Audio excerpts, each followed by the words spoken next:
Hello everyone, कैसे हैं आप सभी लोग। Today we starting the very first lecture. हम लोग स्टार्टिंग से स्टार्ट करेंगे। आप लोग जल्दी सभी लोग जुड़ जाइए, like subscribe in my channel और प्लीज डू ज्वाइन एवरीवन।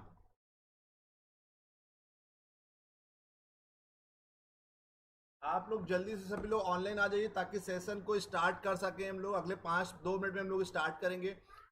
जैसा कि ग्रुप में आप लोगों ने बताया था कि मैक्सिमम सिलेबस आप लोग का रिमेनिंग रह गया। जो कुछ भी बचा है हम लोग स्टार्टिंग से शुरू करेंगे, तो will try to finish it out whole syllabus. हम लोग पूरा सिलेबस कंप्लीट करने की कोशिश करेंगे in another 2-3 month.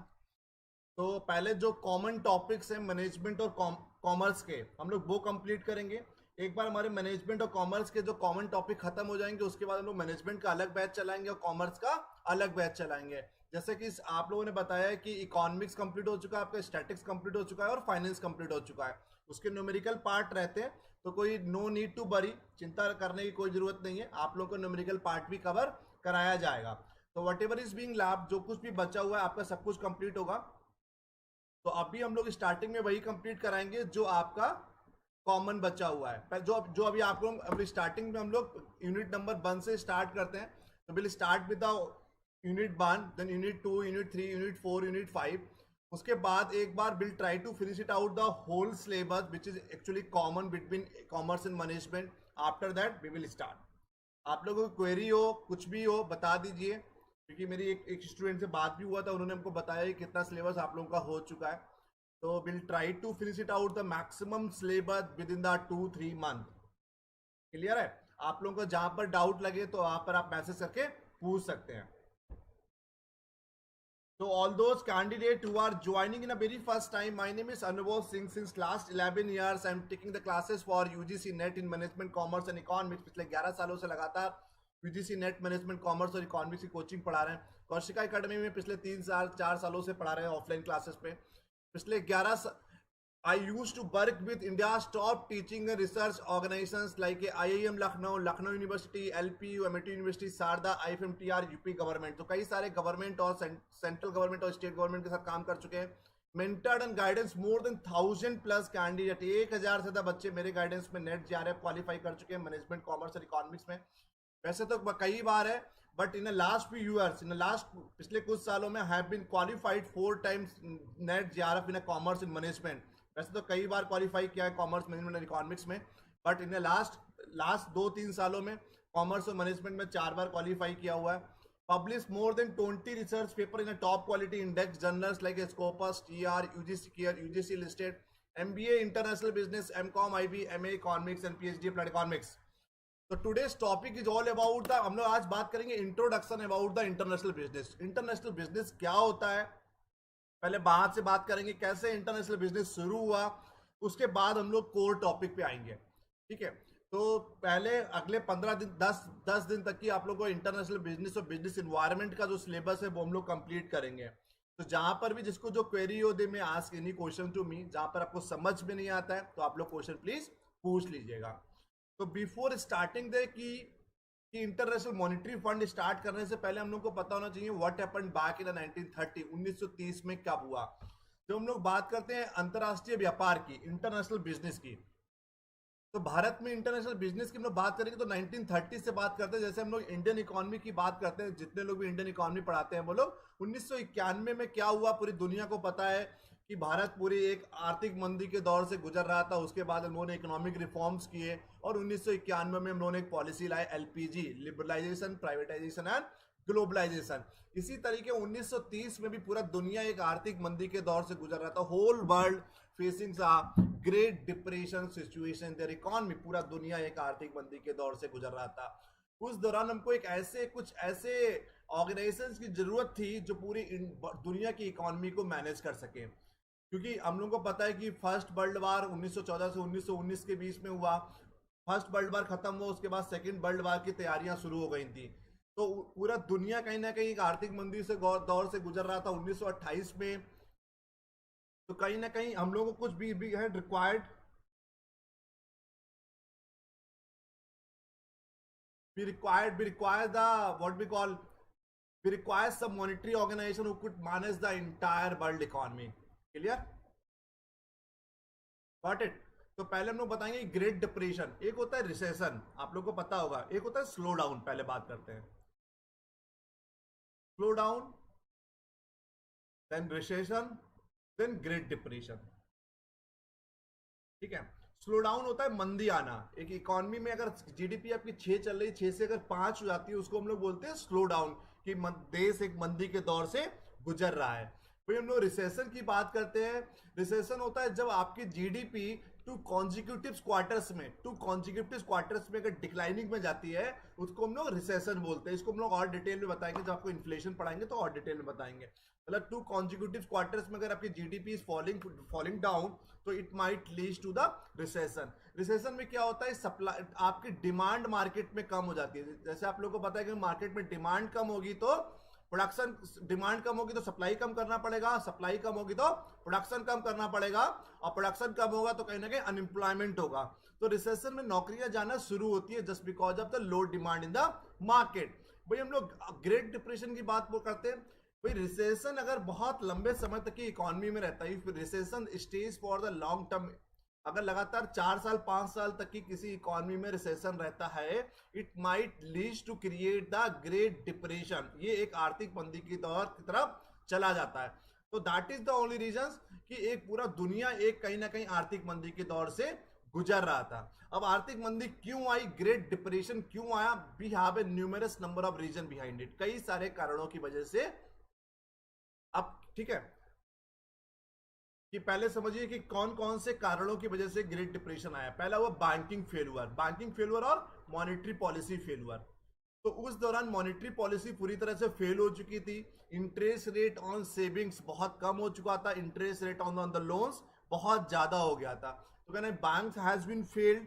High tariff rate, tariff क्या होता है बच्चा, जो कुछ भी हम लोग टैक्सेस और ड्यूटीज लेते हैं, वट एवर द टैक्सेस और duties which we are imposing in international business, तो जो भी हम लोग इंटरनेशनल बिजनेस में टैक्सेस और ड्यूटीज को इम्पोज करते हैं, उसको हम लोग बोलते हैं टैरिफ।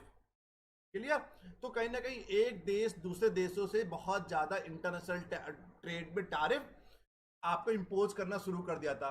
जैसे आपको पता है कि अगर इंटरनेशनल ट्रेड में अगर आप टैक्सेस और टैरिफ बहुत ज्यादा इम्पोज करना शुरू कर देंगे, तो कहीं ना कहीं ट्रेड हमारी बहुत कम हो जाएगी। तो हाई टैरिफ रेट, टैक्सेस बहुत ज्यादा बढ़ गए थे इंटरनेशनल टर्म्स में। नेक्स्ट है अनइक्वल डिस्ट्रीब्यूशन ऑफ वेल्थ। इसका मतलब क्या है, there was a huge gap between a poor and rich, अमीर और गरीब के बीच में बहुत ज्यादा गैप बढ़ गया था। तो that was again one of the major reason behind it. तो जैसे हम लोगों को पता है कि गरीब और अमीर के बीच में gap, poor was getting poor, rich was getting richer. तो अमीर अमीर हो रहा था, गरीब और गरीब हो रहा था। तो कहीं ना कहीं गैप बहुत ज्यादा बढ़ गया था, अनइक्वल डिस्ट्रीब्यूशन ऑफ वेल्थ था।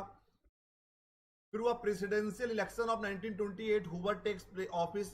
1928 में जो एक चुनाव हुआ था प्रेसिडेंट का, Roosevelt used to be the president. तो उस दौरान एक चुनाव के दौरान आपको पता है कि बहुत ज्यादा एक्सपेंडिचर होता है, नया सरकार आता है तो नया पॉलिसी भी चेंज करता है, हुवर टेक्स ऑफिसेज। तो एक किसी दिन बहुत डिटेल में बताएंगे आपको क्या हुआ था। तो कहीं ना कहीं हुवर ने अपना ऑफिस को अपना आपको जीतने के लिए इन्होंने बहुत बड़े बड़े कमिटमेंट कर दिए थे पब्लिक से। तो पब्लिक से कमिटमेंट तो कर दिए, तो जैसे कि पता है कि पूरा दुनिया एक आर्थिक मंदी के दौर से गुजर रहा था, पैसा तो था नहीं।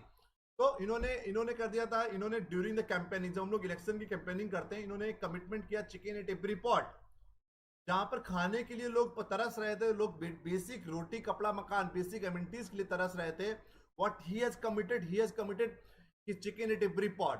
तो कहीं ना कहीं अब एक बार ये चुनाव जीत गए, चुनाव जीतने के बाद anyhow he has to be fulfil those commitment whatever he has done so for during that election campaigning. तो जो कुछ भी इन्होंने इलेक्शन कैंपेनिंग के दौरान उन्होंने जो कुछ भी किया था, जो कुछ भी इन्होंने कमिटमेंट किए थे, उनको पूरा करना था, बट इनके पास पैसा नहीं था। तो इनके पास पैसा नहीं था, इन्होंने क्या करा, पैसा उठाने के लिए उन्होंने मार्केट से क्या किया, एक लिबरल बॉन्ड्स इशू किए, लिबरल बॉन्ड्स। तो पब्लिक के पास लिबरल बॉन्ड्स का मतलब क्या, जैसे कि हमने भारत में हम लोग ट्रेजरी बिल्स इशू करते हैं, बॉन्ड्स इशू करते हैं, उसी तरीके इन्होंने लिबरल बॉन्ड इशू किए थे, जिसको हम लिबर्टी बॉन्ड्स भी बोलते हैं, वो इशू किए थे। उसका मतलब ये था कि आप हमको आज पैसा दीजिए, मतलब पब्लिक अगर सब सरकार को पैसा देगी उस पर हम अच्छा रिटर्न देंगे। पब्लिक क्यों गवर्नमेंट के पास पैसा देगी, तो कहीं ना कहीं अगर उसको आप अच्छा रिटर्न दोगे, 10 रुपए का 12 रुपए दोगे, 15 रुपए दोगे, तो ऑटोमेटिकली लोग गवर्नमेंट पे रिलाय ज्यादा करते हैं, भरोसा ज्यादा करते हैं as compare to the private thing. तो that is the only reason they have issued the liberal bonds in the international market. एक अंतरराष्ट्रीय बाजार में लिबरल बॉन्ड्स इशू करे। उससे क्या हुआ, अमेरिका की बात कर रहे हैं हम आपको, अमेरिका में क्या हुआ, लोगों ने क्या करा कि सरकार पे भरोसा करा और अपने पैसे उठा के कहाँ करे, लिबरल बॉन्ड्स में। लोगों ने सोचा कि स्टॉक मार्केट की, आपको पता है जब मार्केट एक इकोनॉमी कोई भी एक फॉल डाउन में होती है, जब मार्केट एक इकोनॉमी कहीं ना कहीं रिसेशन में होती है, डिप्रेशन में होती है, अगर एक तो पूरी दुनिया की जितने भी हमारे इकोनॉमिक इंडिकेटर्स होते हैं, भले हम नेशनल इनकम की बात करेंगे, स्टॉक मार्केट की बात करेंगे, बैंकिंग्स की बात करेंगे, वो सब डाउनफॉल में होते हैं। तो इसी तरह स्टॉक मार्केट भी कहीं ना कहीं डाउनफॉल में थी, लोगों का रिटर्न नहीं मिल पा रहा था।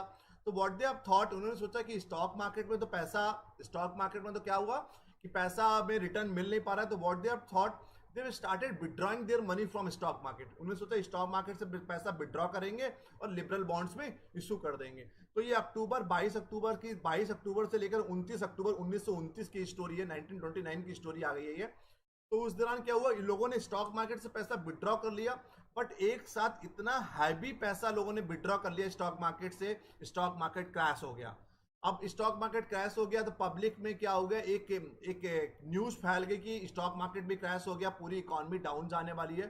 तो what people has done, they have withdrawn their money from stock market. उन्होंने स्टॉक मार्केट से पैसा निकाला, बट लिबरल बॉन्ड्स पे पैसा डिपॉजिट्स नहीं किया। उससे क्या हुआ, मार्केट में एक फाइनेंशियल मार्केट पैनिक, लोगों को एक पैनिक हो गया कि लोगों को लगा कि अब पूरी तरह से पूरा देश एक कोलैप्स होने वाला है।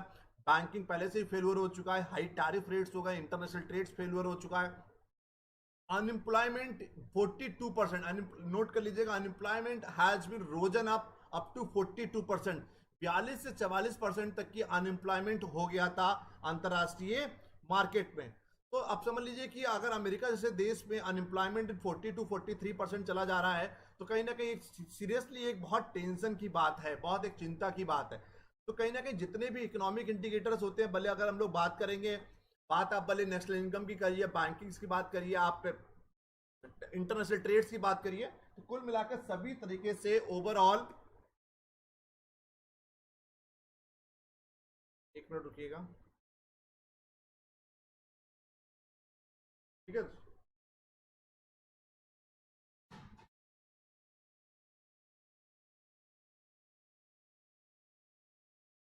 सभी तरीके से कहीं ना कहीं एक दिक्कत हो गया था, क्लियर। तो कहीं ना कहीं इसीलिए स्टॉक मार्केट क्रैश हो गया, फाइनेंशियल मार्केट पैनिक हो गया, क्लियर। इसीलिए क्या हुआ, 1940 में 1940 में प्रपोजल्स फॉर, क्या हुआ, 1940 में proposals for monetary system by Harry Dexter white और यूएस जॉन कीन्स, ये यूएस के थे, ये यूके के थे। इन्होंने बोला कि establish the value of the each currency, establish the value of the each currency, ताकि दुनिया की हर कंट्री की करेंसी की वैल्यू को फिक्स किया जाए। उसके अलावा eliminate the restrictions on certain practice on trade, दुनिया की जितने टाइप की रिस्ट्रिक्शंस होती हैं, जो रुकावटें होती हैं, उनको कम कर दिया जाए, उनको हटा दिया जाए।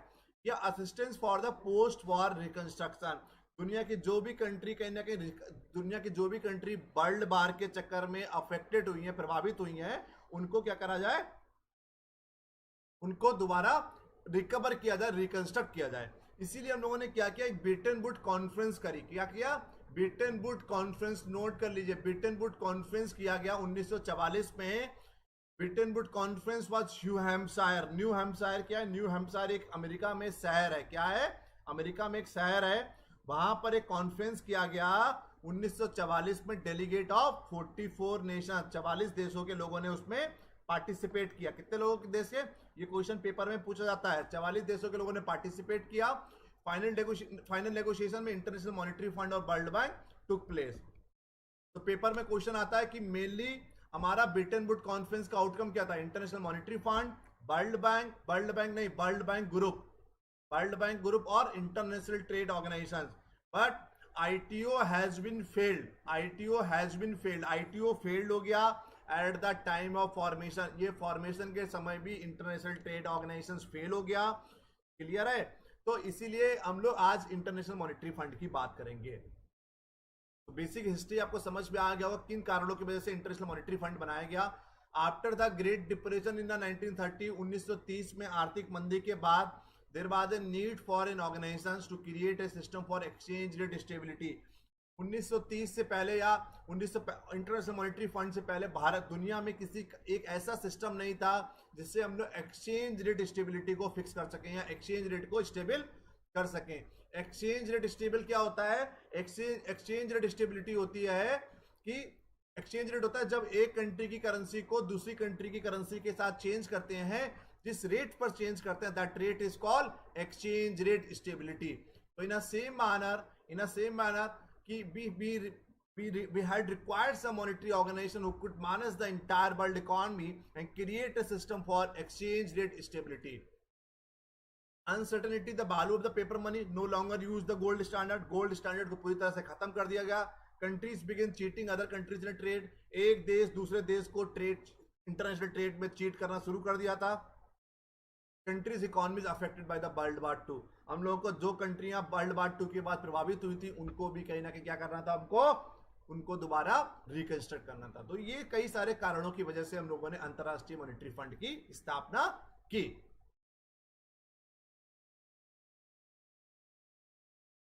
अब बात करते हैं हम लोग international monetary fund. Currently 189 country member थे। कितने थे? 189 country use to be the member. अब कितने हो गए? 190 मेंबर।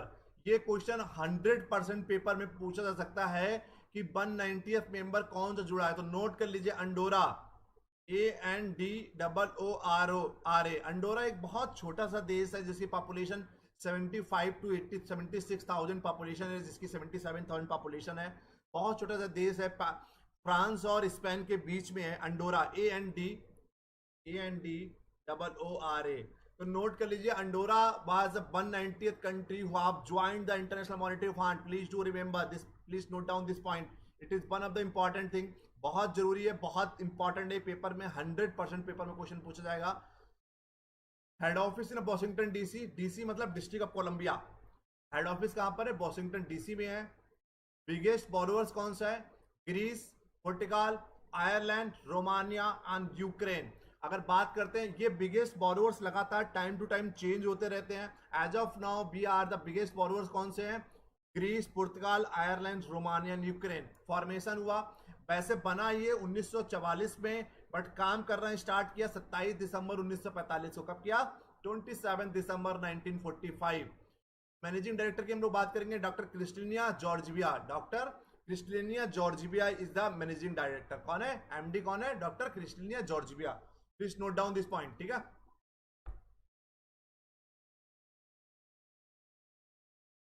अब आया पर्पजेज ऑफ आईएमएफ। यहां तक बताइए किसी को कोई डाउट? अभी तक कुछ समझ में नहीं आया कि कैसे ब्रिटेन वुड कॉन्फ्रेंस हुआ, क्यों ब्रिटेन वुड कॉन्फ्रेंस हुई थी, आर्थिक मंदी क्या हुआ था, आर्थिक मंदी के कारण कौन से थे, क्यों इंटरनेशनल मॉनेटरी फंड बनाया गया? Anyone is having any doubt, please do tell me.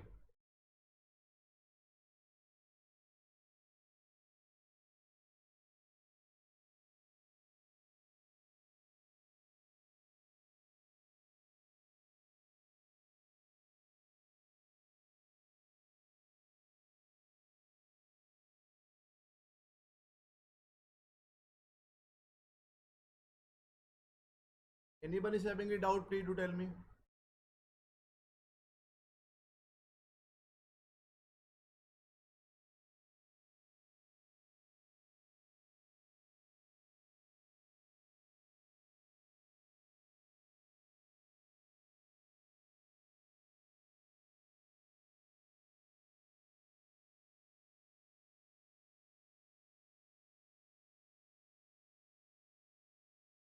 किसी को भी तो कोई डाउट है तो प्लीज बताइए, प्लीज रिप्लाई कर दीजिए आप लोगों को अगर डाउट हो। अगर नहीं डाउट है तो even though please reply, at least reply तो करिए आप लोग।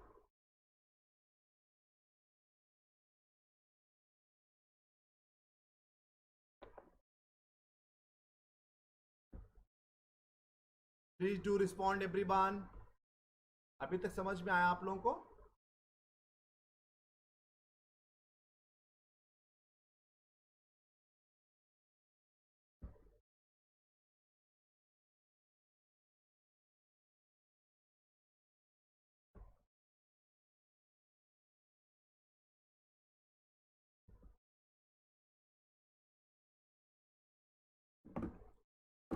Please everyone reply. अब हम लोग बात करते हैं पर्पजेस और objective of international monetary fund. International monetary fund के उद्देश्य क्या है, पर्पजेस क्या है। सबसे मेन है कि IMF maintain the international monetary corporation among its member. Starting में जब इंटरनेशनल मॉनेटरी फंड बना था 44 कंट्री के लोगों ने रिप्रेजेंटेटिव किया था। ब्रिटेन वुड कॉन्फ्रेंस में लोग 44 कंट्री के लोग मिले थे, बट स्टार्टिंग में केवल 29 कंट्री देश थे। देयर आर ओनली 29 कंट्री ने पार्टिसिपेट किया था इंटरनेशनल मॉनेटरी फंड में। तो स्टार्टिंग में केवल 29 कंट्री मेंबर थे, बाद में आज देखिए 190 मेंबर हो गए। क्लियर। और India is the founding member of WTO, ये भी नोट कर लीजिए, इंडिया स्टार्टिंग से डब्ल्यूटीओ का मेंबर है। क्लियर है। तो सबसे पहला पर्पज है international monetary fund maintains the international monetary corporation among its member. आपस में जितने मेंबर उनके बीच में मॉनेटरी कॉर्पोरेशन को मेंटेन करता है। जैसे कि आप लोगों को पता है, अगर आपस में कॉर्पोरेशन नहीं होगा तो there is no chances of international trade. जब तक कि एक देश दूसरे देश से ट्रस्ट नहीं करेगा, भरोसा नहीं करेगा, तो there is a very least possibility of the international trade. We can take the example of the India and Pakistan. तो कहीं ना कहीं हम लोगों के पास, हम लोगों के बीच में ना मॉनेटरी कॉर्पोरेशन है, ना पॉलिटिकल कॉर्पोरेशन है, तो ना सोशल कॉर्पोरेशन है। That is the only reason कि कहीं ना कहीं ट्रेड की चांसेस भी, ट्रेड भी बहुत कम हो रही है। तो सीधी सी बात है, तो कि आईएमएफ एक प्लेटफॉर्म प्रोवाइड करता है जहां पर दुनिया के सारे देशों के रिप्रेजेंटेटिव, भले हम लोग प्रेसिडेंट की बात करेंगे, प्राइम मिनिस्टर्स की बात करेंगे, फॉरेन मिनिस्टर्स की बात करेंगे।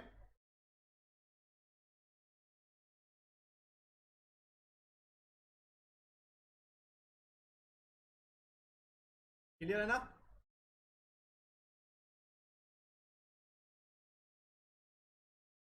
तो पहले IMF maintain the international monetary corporation among its member.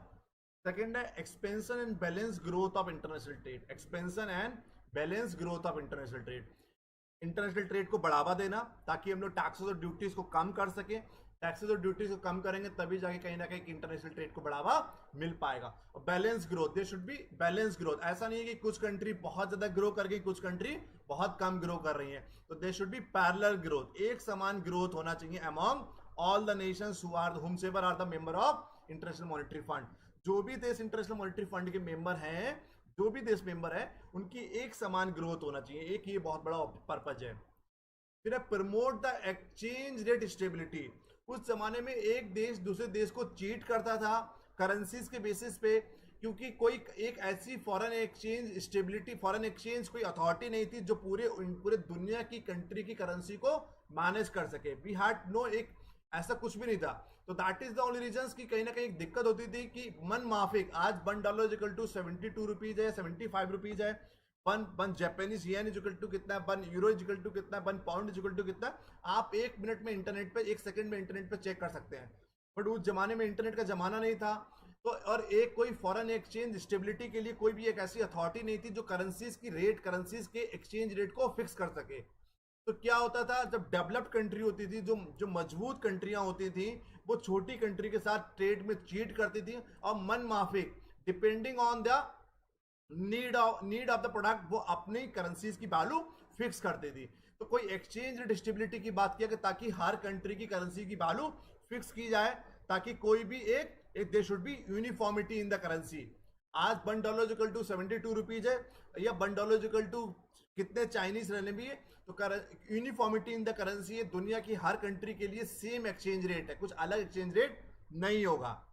तो एक्सचेंज रेट स्टेबिलिटी को प्रमोट किया। फिर वह help the establish multilateral system of payment and eliminate the foreign exchange restrictions. इसका मतलब है इंटरनेशनल मॉनेटरी फंड ने मल्टीलेटरल सिस्टम ऑफ पेमेंट को स्टेब्लिश किया। एक देश दूसरे देश के पेमेंट्स को रिसीव करेंगे, एक देश दूसरे देश की करेंसीज को एक्सेप्ट करेंगे।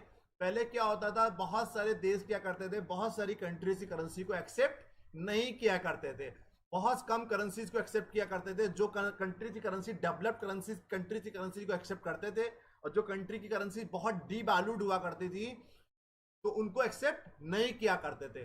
तो हम लोग की, that is the only reason कि इंटरनेशनल मॉनेटरी फंड ने एक मल्टीलेटरल सिस्टम ऑफ पेमेंट को स्टेब्लिश किया। किसको? मल्टीलेटरल सिस्टम ऑफ पेमेंट को स्टेब्लिश किया। क्लियर है। और ताकि दुनिया के सारे देश एक दूसरे की करेंसी को एक्सेप्ट करेंगे whenever they are doing any international trade. जब भी अंतरराष्ट्रीय व्यापार करेंगे, they have to be accept the multilateral system of payment and eliminate the foreign exchange restriction. और जितने टाइप फॉरेन एक्सचेंज रिस्ट्रिक्शन जो भी थी, जितनी भी रुकावटें थी फॉरेन एक्सचेंज की, व्हेनेवर भी हम लोग जब भी अंतर्राष्ट्रीय व्यापार करेंगे, अंतर्राष्ट्रीय ट्रेड करेंगे, तो we have to be exchange our currency.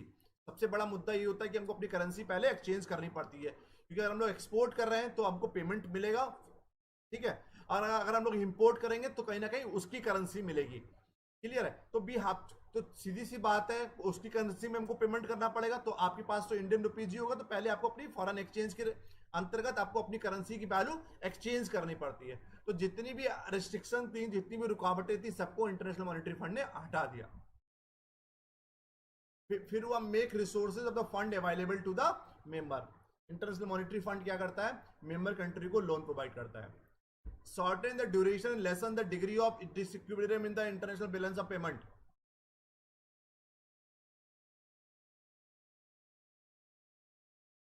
इसका मतलब क्या है? उस दौरान क्या होता था, पूरी दुनिया में सब maximum country balance of payment के क्राइसिस को फेस कर रही थी। किसको? Balance of payment crisis.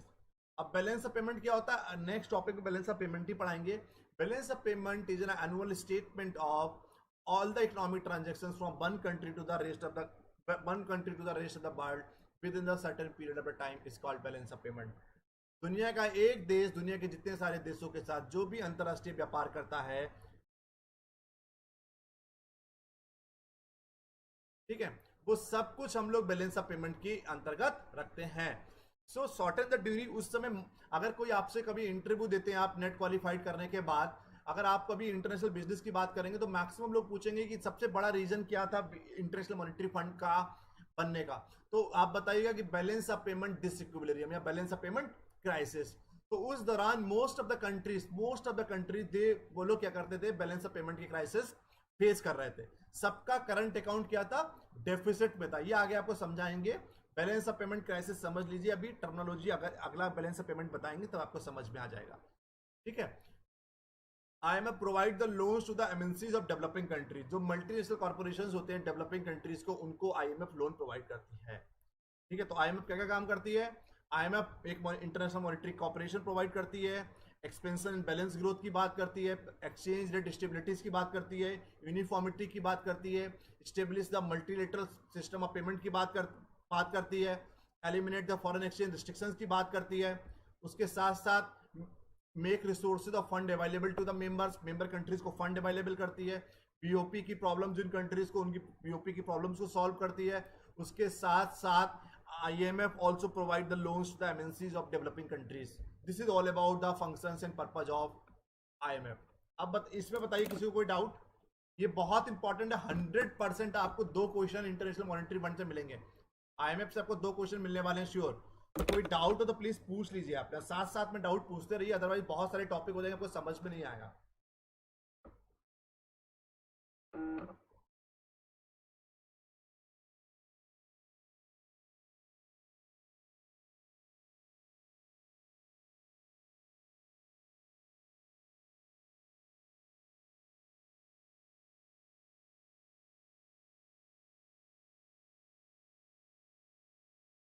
किसी को कोई डाउट हो तो प्लीज बताइए।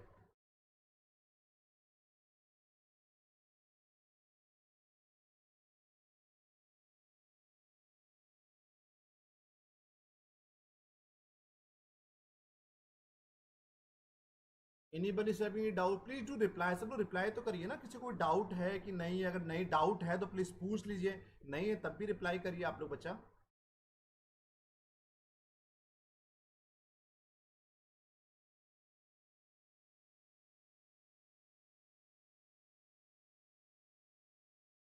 Please reply everyone. देखिए कौन कौन ऑनलाइन है, सब लोग रिप्लाई करिए आप लोग।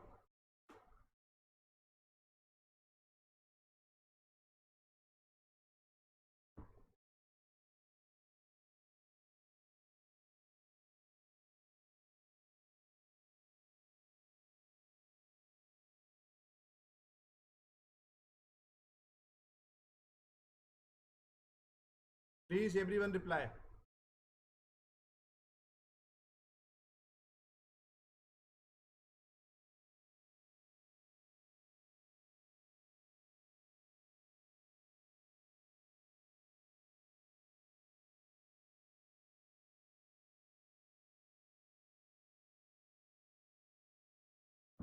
So without wasting the time, only few candidates are replying. Please सब लोग 10-11 लोग अप्लाई ऑनलाइन है, तो प्लीज सभी लोग रिप्लाई करने में क्या जा रहा है। आगे बात करते हैं कि हमने अभी आपको बताया कि इंटरनेशनल मॉनेटरी फंड प्रोवाइड करता है मेंबर कंट्रीज को, एमएनसीज को। बट मुद्दा ये है कि आईएमएफ पैसा कहाँ से लेके आता है ना। इंटरनेशनल मॉनेटरी फंड भी तो कहीं ना कहीं से पैसा लेके आता होगा, तभी तो फंड प्रोवाइड करेगा ना। अगर आप किसी को पैसा देते हैं तो आपको ही आपसे भी पूछेगा कि आप पैसा कहाँ से लेके आ रहे हैं, नौकरी करते हैं, बिजनेस करते हैं। तो इन सेम मैनर क्वेश्चन ये पेपर में पूछा जाता है कि where the IMF gets its money, international monetary fund पैसा कहाँ से लेके आता है। तो most comes from the quota subscription. Quota subscription क्या होता है? The money each member contribute when joining the IMF।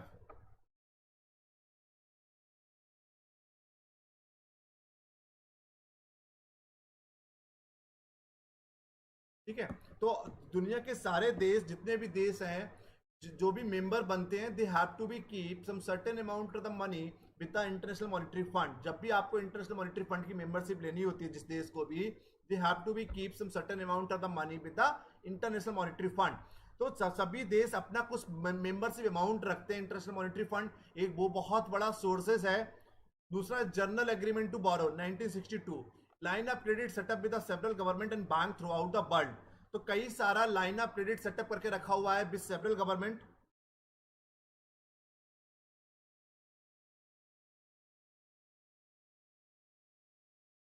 ठीक है, तो एक जर्नल एग्रीमेंट टू बोरो, एक new agreement to borrow, NAB, ये नोट कर लीजिए। New agreement to borrow, general agreement to borrow, and most comes from the quota subscription. Quota subscription क्या होता है हमने आपको बता दिया।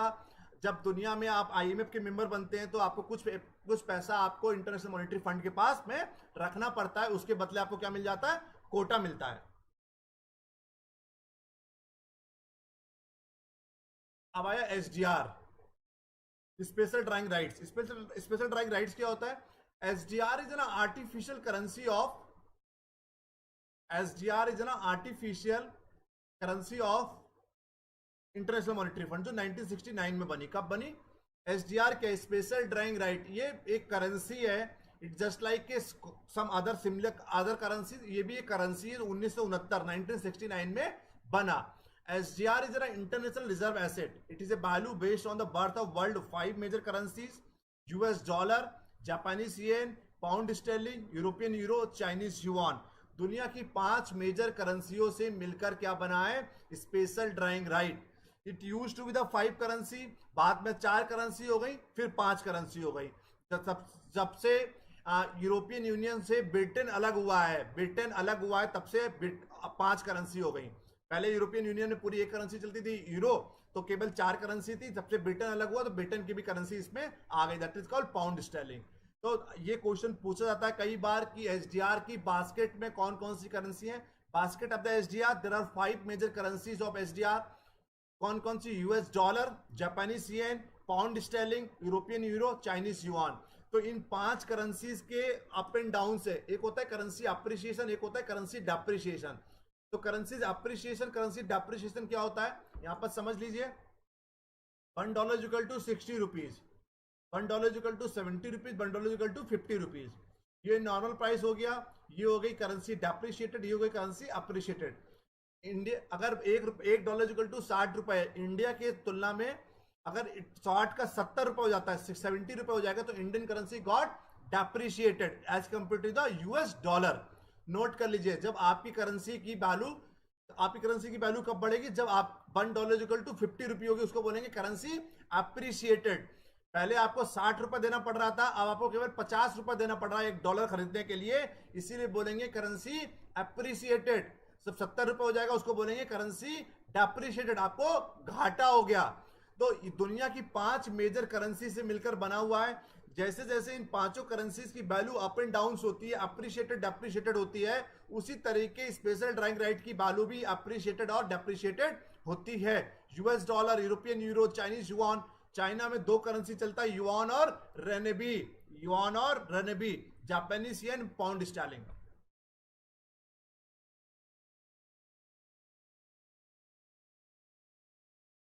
अब आया power among the members. Size of the quota determine the voting power. इससे पहले आप ये समझिए कोटा सिस्टम क्या होता है।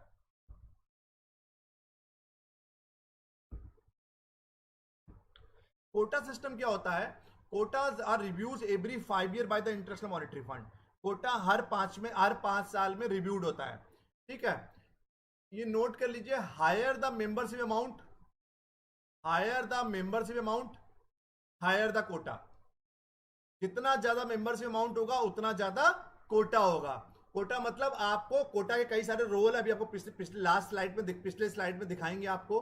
तो जितना ज्यादा मेंबरशिप अमाउंट रखोगे उतना ज्यादा आपके पास कोटा होगा। तो quota also determine how much each member can borrow from the international monetary fund when in need of add.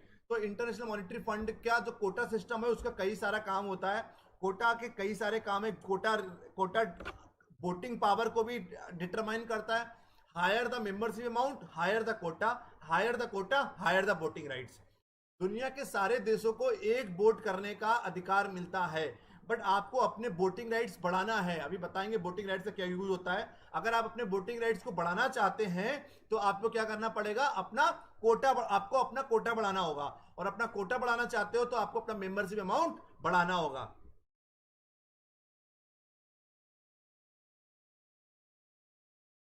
अब देखिए, size of the quota determine the voting powers. जितना ज्यादा मेंबरशिप अमाउंट उतना ज्यादा कोटा, जितना ज्यादा कोटा उतना ज्यादा voting rights. IMF decide on the quota for each member. Richer country have the larger quota. जो अमीर कंट्री होंगी उनके पास ज्यादा कोटा होगा, जो गरीब कंट्री होंगी उनके पास कम कोटा होगा। क्लियर है ना? US is having the largest economy, provide 18% of total quota, about 35 billion। तो सबसे ज्यादा कोटा है तो सबसे ज्यादा वोटिंग राइट्स भी होंगे, हमने आपको बता ही दिया। जितना ज्यादा कोटा होगा उतना ज्यादा वोटिंग पावर होगा, वोटिंग राइट्स होगा। Each member of IMF is assigned a quota based broadly on its relative size in the world with reference to the membership amount। Last quota की मीटिंग कब हुई थी? मार्च 2019 में। क्लियर है? तो आपका रिलेटिव साइज आपका जितना होगा उसी के अकॉर्डिंगली वर्ल्ड में आपकी पूरी दुनिया की इकोनॉमी, पूरी दुनिया की तुलना में आपको जितना रिलेटिव साइज होगा उसी के अकॉर्डिंगली आपको कोटा मिलेगा with reference to the membership amount. समझ गए? Higher the membership amount, higher the quota, higher the quota, higher the voting rights. बस साथ साथ में क्या चलेगा, आपका रिलेटिव साइज कितना है पूरी दुनिया की तुलना में। आप सोचो गरीब कंट्री, आप बहुत ज्यादा पैसा रख दो आपका कोटा बढ़ जाएगा, ऐसा नहीं होगा। कंट्री अमीर भी होनी चाहिए और मेंबरशिप अमाउंट भी ज्यादा होगा, तभी आपका कोटा बढ़ेगा। ठीक है? अब आया कि कोटा समझ गए होंगे, SDR समझ गए। अब आया कि when is a country need. हमने आपको बताया कि जब आपको जरूरत पड़ेगी आप इंटरनेशनल मॉनेटरी फंड से पैसा निकाल भी सकते हैं। एक country that had not taken in enough foreign currency to pay the other countries for what they have bought. जब आपके पास एक पर्याप्त मात्रा में फॉरेन करेंसी नहीं रहती, जो फॉरेन करेंसी आपने किसी से पैसा लिए थे, आपको वो पैसा वापस करने हैं, तो आपने क्या करोगे, आप इंटरनेशनल मॉनेटरी फंड से पैसा ले सकते हो। Spend more money than it takes in. आपने ज्यादा पैसा खर्चा कर दिया जितना आपके पास था। IMF will lend foreign exchange to that member. IMF क्या करेगा, फॉरेन एक्सचेंज आपको उधार दे देगा। क्लियर? अब मुद्दा आया कि how much money member can borrow from the international monetary fund. कितना पैसा आप अंतरराष्ट्रीय मॉनेटरी फंड से विड्रॉ कर सकते हैं। हमने आपको ये बता दिया, इतना हमने आपको बताया कि आप इंटरनेशनल मॉनेटरी फंड के पास पैसा रखते हैं, जितना मेंबरशिप अमाउंट रखेंगे उतना कोटा मिलेगा, जितना कोटा होगा उतना वोटिंग राइट्स मिलेगा। हर कंट्री को वोट करने का एक अधिकार मिलता है। वोटिंग राइट्स का क्या यूज होता है वो आगे अभी आपको बताएंगे। अब आया कि आपको अगर पैसा निकालना है इंटरनेशनल मॉनेटरी फंड से तो कितना पैसा विड्रॉ कर सकते हैं, कितना पैसा बोरो कर सकते हैं। इन अ नॉर्मल कंडीशन, सामान्य परिस्थितियों में, in a normal condition 25% of the quota may be use. आपने जितना पैसा रखा है उसका 25% आप पैसा विड्रॉ कर सकते हो in a normal condition. If this is not sufficient then members can borrow up to 3 time the amount of its quota. अगर आपको लगता है ये पैसा पर्याप्त नहीं है तो आप अपने पूरे ओवरऑल कोटा का 3 टाइम पैसा भी विड्रॉ कर सकते हो, बट उसके लिए आपको एक स्पेशल कंडीशन चाहिए होगी। स्पेशल कंडीशन क्या होती है अभी आपको बताएंगे आगे। जैसे कि आपके देश में रिसेशन आ गया, देश में भूकंप आ गया, कोई नेचुरल डिजास्टर आ गया, तो आपकी कोई ऐसी परिस्थितियां हो गई जिनमें आपको बहुत ज्यादा पैसा चाहिए। उसके लिए what you have to do, you can withdraw that. आप 3 टाइम्स भी पैसा अपने कोटा का निकाल सकते हैं, but what actually you have to do, आपको परमिशन लेनी पड़ेगी किसकी? दुनिया के सारे देशों की। अब आया uses of voting rights. Voting right से क्या यूज होता है? Eight the time of new joining of membership, जब भी एक नया मेंबरशिप ज्वाइन करना है, अभी 189 कंट्री थे, अंडोरा ने नया ज्वाइन किया, 190th मेंबर बन गया। तो जब भी कोई नया कंट्री ज्वाइन करना चाहेगा, उस समय क्या होगा? इलेक्शन होगा।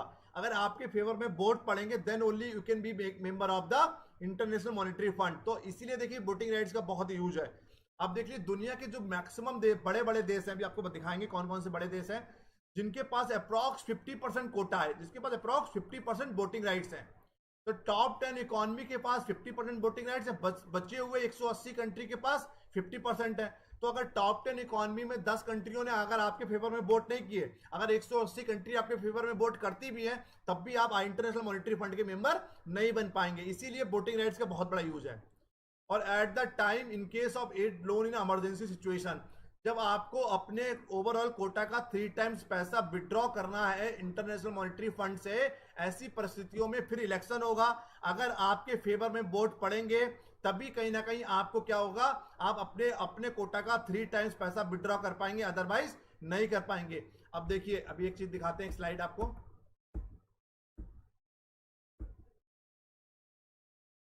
देखिए, US, Japan, China, Germany, France, UK, Italy, India, Russia, Brazil, top 10 economy के पास देखिए कितना परसेंट वोट है। अप्रॉक्स 50% वोटिंग, 16% इनके पास, 6%, 6%, 5, 4, 3, 2, 2, 2। तो कहीं ना कहीं दुनिया की जो टॉप 10 इकोनॉमी है, जिनके पास अप्रॉक्स 50% वोट है, अगर ये 50% वोट आपको फेवर में नहीं पड़ेंगे, अगर 180 कंट्री से, इसीलिए लोग कहते हैं कि दुनिया की मजबूत कंट्री से आप बनाकर रखिए।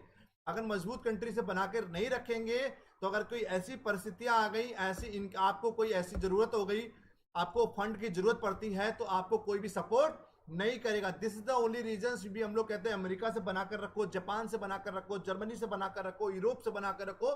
क्योंकि इन case of any emergency, in case of any financial problem, in case of any recession, in case of any natural disaster, तो कहीं अभी देखिए कोरोना के दौरान, कोविड के दौरान दुनिया के सारे देशों ने अभी सेकेंड लेयर में भारत की मदद किया है। तो that is the only reason कि we have to make the very healthy relationship with the international countries.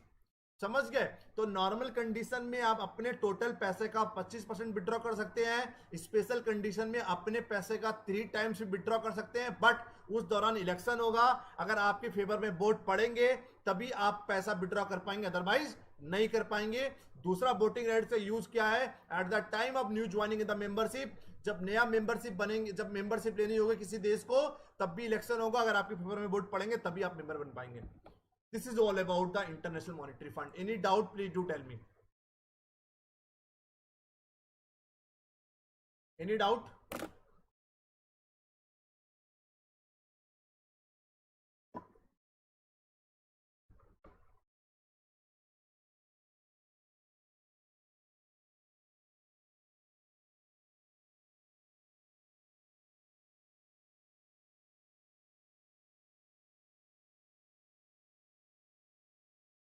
Please सभी लोग रिप्लाई करिएगा, जो भी डाउट हो तो पूछ लीजिए, ताकि एक टॉपिक आप लोगों का कंप्लीट हो जाए। रोज 1 से 2 टॉपिक कंप्लीट कराने की कोशिश करेंगे। आज पहला लेक्चर था, इसीलिए एक टॉपिक कंप्लीट कराया। Anybody is having any doubt, so please do tell me.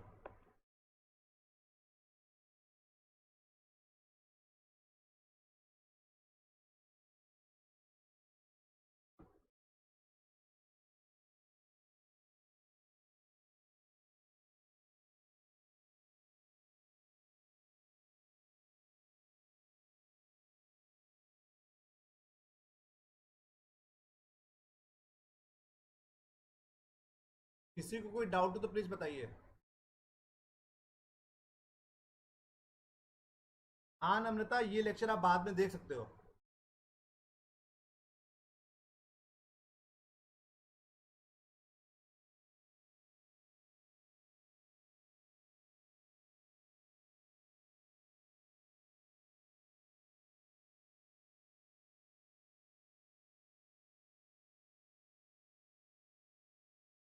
All those candidate who have joined the very first time, please do follow me.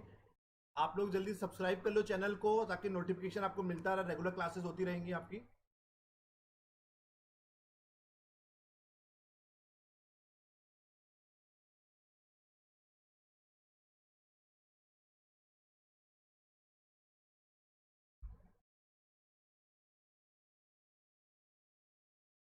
चलो once again thank you so much for joining बच्चा।